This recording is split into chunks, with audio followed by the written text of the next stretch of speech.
Buenas, mi nombre es Ken Rodríguez, estudiante de Ingeniería Electrónica, asignatura Redes de Computadora. En esta oportunidad, continuando con las tertulias y ciclos expositivos que hemos tenido acerca de estos tópicos tan importantes, internos o inmersos en el área de las redes de computadoras, telecomunicaciones y aspectos afines. Hoy, con la temática relacionada a capas, o capas no, a modelos OSI, modelos TCP/IP y dispositivos de PC, de redes de PC. En esta oportunidad, junto con mis compañeros que ya pueden complementar esta información con ellos, el Ramón Bello y Limber Marín, en este caso yo voy a profundizar un poco acerca de las capas del modelo OSI.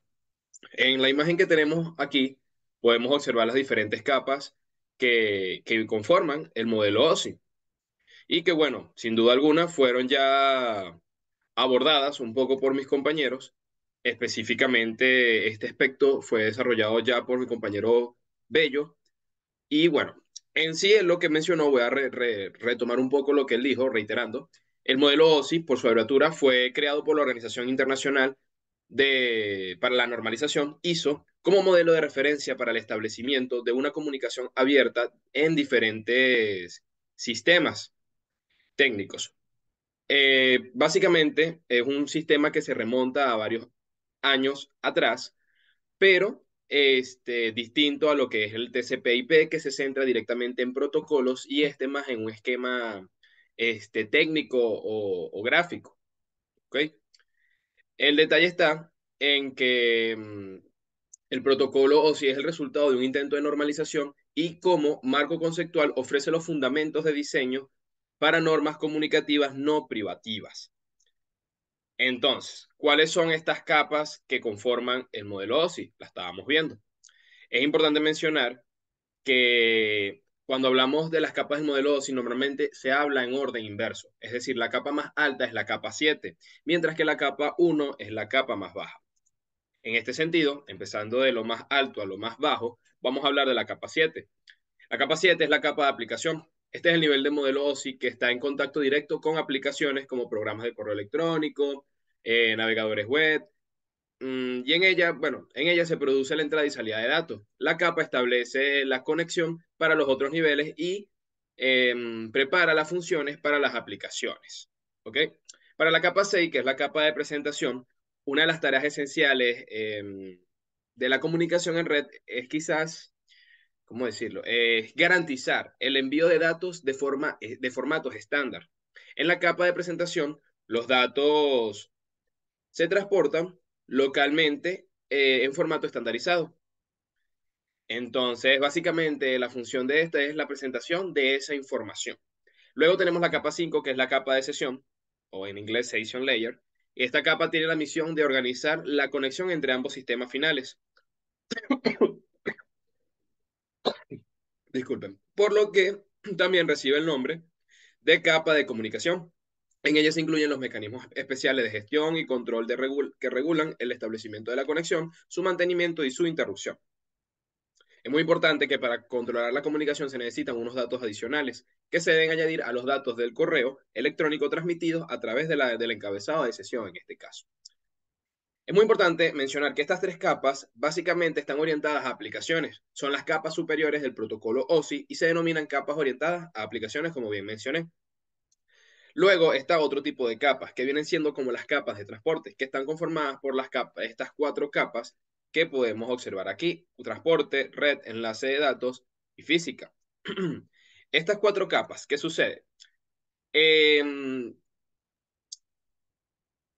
o sea, entre ellas son consideradas la capa de transporte. Abordando cada una, básicamente la cuarta capa, que es la capa de transporte en sí, Transport Layer, la capa de transporte opera como vínculo entre las capas de aplicaciones y orientaciones al transporte. En este nivel de modelo OSI, se lleva a cabo la conexión lógica de extremo a extremo. Es como el canal de transmisión entre los sistemas de comunicación. ¿Ok? Luego está la capa 3, que es la capa de red, que es la Network Layer. Con la capa de mediación, la transferencia de datos llega a Internet. Aquí, ¿qué se realiza aquí? Básicamente se realiza el direccionamiento lógico del equipo terminal, al que se le asigna una dirección IP. Y bueno, Al paquete de datos como los datos del correo electrónico se le añade un encabezado de red en el estadio de tres modelos OSI. Y bueno, ahí donde tienen las rutas, todo lo que aporta o genera el IP. Luego tenemos la capa 2, que es la capa víncula de datos y es la capa de seguridad. Las funciones como reconocimiento de errores, eliminación de errores y control de flujo de datos se encargan de evitar que se produzcan errores de comunicación. Y la uno es la capa física. La capa física se efectúa la transformación de los bits de paquete de datos en una señal física adecuada para un medio de transmisión.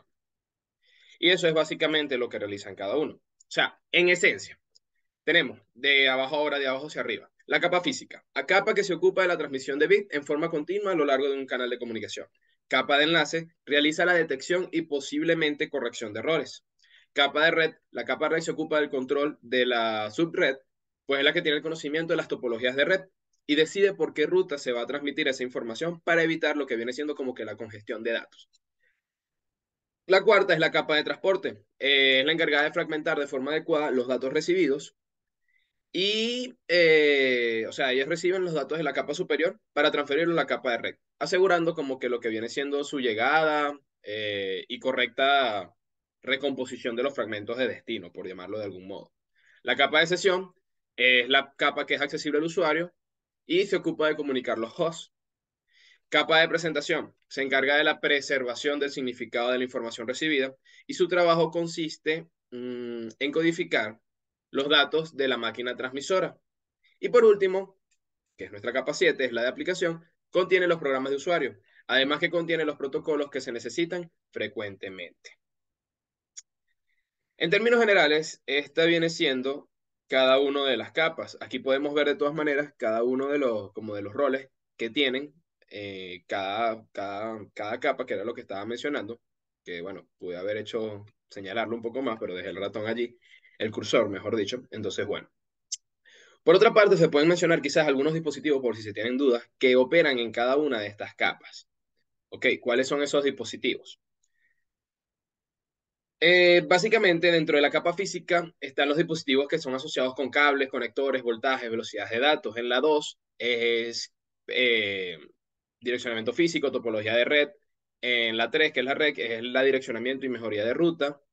Y proporciona conectividad, dominio de enrutamiento. En transporte se ocupa de aspectos de transporte como host, confiabilidad de transporte, entre otros. Pero propiamente los aparatos o dispositivos que operan en cada capa, por decir alguno, tenemos el repetidor. Recuerdo que los repetidores se clasifican como que actúan solo a nivel de los bits y no tienen en cuenta ningún otro tipo de información. En vista de este concepto, ellos trabajan en la capa 1. Asimismo, los hub, que es HV, también trabajan en la capa 1, ya que solo regeneran la señal y la envían por medio de un broadcast a los puertos, conexión de red. Ahora, los switch, esto sí, al igual que un puente, es un dispositivo de capa 2. ¿Por qué? Porque el switch se denomina puente multipuerto. Como los switches son capaces de tomar decisiones, hacen que la LAN sea mucho más eficiente y hacen esto conmutando los datos hacia el puerto que está conectado al host.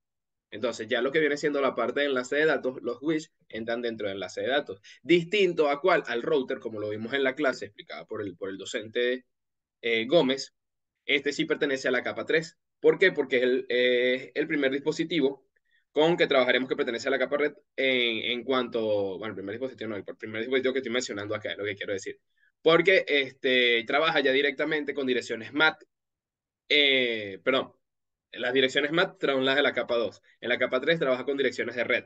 Entonces ya ahí se involucra lo que es la parte de IP. Y eso es lo que es la diferencia de los otros modelos. ¿Ok? Básicamente, en esencia, la aplicación trabaja con códigos FTP, TFTP, HTTP, SMTP, DNS, entre otros. La presentación y sesión con enfoque muy reducido. El transporte es directamente el TCP, ya lo hemos hablado, lo hemos desglosado antes, que es el que fue creado por ARPANET. La red ya viene siendo directamente lo que es IP, Internet, y el enlace de datos y física es Ethernet, es la tecnología LAN común. Esos dispositivos que trabajan con tecnología de LAN común son los que van ubicados en estas dos capas. Los que trabajan con Internet ya van ubicados en capa 3 y capa 4, y así sucesivamente. En conclusión, ¿qué podemos concluir de todo esto? Bueno, tanto el modelo OSI, de lo hablado, no solo por mí, sino también hablado por mis compañeros, tanto el modelo OSI como el modelo TCP/IP son fundamentales para comprender lo que es cómo funciona una red de PC. Ambos modelos tienen características y funciones únicas, validando como principal que uno trabaja de manera protocolar y el otro es más como un concepto, es decir, dice cuáles son los protocolos o ejecuciones que se realizan durante ese proceso y el otro lo que hace es como un esquema de cómo debería ser o cómo debería ser esa normalización de ese proceso de trabajo. El modelo OSI se compone de 7 capas, como bien vimos, ya mencionadas, y cada uno tiene su propio conjunto de funciones y elementos que trabajan juntos para garantizar una comunicación, sí, una comunicación efectiva entre los dispositivos de una red. Por otro lado, el TCP se divide en 4 capas. Las recuerdo: capa de red, capa de internet, transporte y capa de aplicación. Hay algunas equivalencias que se hacen de un modelo a otro. Sin embargo, aunque esta tiene menos capas, la TCP, suele ser más utilizada en la actualidad debido a su simplicidad y eficiencia. En resumen, tanto el modelo OSI como el modelo TCP son importantes para comprender cómo funciona la red y cada modelo tiene sus propias características y funciones únicas que lo hacen esencial para los diferentes aspectos de las comunicaciones dentro de una red. ¿Ok? Eso es todo. Muchas gracias.